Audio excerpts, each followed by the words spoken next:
তুষার আমার সাথে নেপালে বসে যেসব ভিডিও আমাকে পাঠিয়েছে, যেসব নগ্ন জিনিস আমার কাছে আছে সেগুলো আমি প্রকাশ করতে বাধ্য হব। তুষারের উদ্দেশ্যে আমি বলতে চাই এবং এনসিপি যারা আমাকে নিয়ে নোংরা খেলায় মেতে উঠেছে তাদের উদ্দেশ্যে আমি বলতে চাই, আপনারা যদি এই মিথ্যা প্রচারণা থেকে বিরত না থাকেন তাহলে আমি বাধ্য হব তুষার আমার সাথে নেপালে বসে যেসব ভিডিও আমাকে পাঠিয়েছে, যেসব নগ্ন জিনিস আমার কাছে আছে সেগুলো আমি প্রকাশ করতে বাধ্য হব। তখন কোথায় গিয়ে আপনারা প্রিটেন্ড করবেন আমি কিন্তু জানি না। আমি ওয়ার্ন করছি, আমি জনসম্মুখে চাই তুষার যেন আমাকে সরি বলে।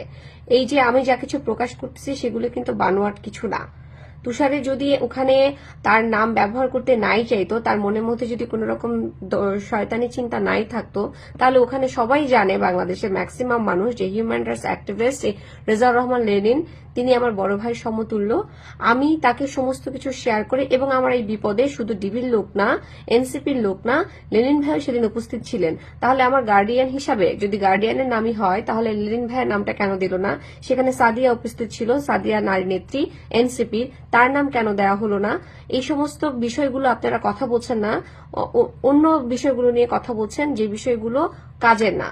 যদি আপনারা আমাকে সরি না বলেন, দুঃখ প্রকাশ না করেন, ভুল করেছেন সেটা স্বীকার না করেন, তাহলে আমি বাধ্য হব আমার কাছে তুষারের যে সমস্ত ভিডিও এবং ছবি আছে সেগুলো প্রকাশ করে দিতে।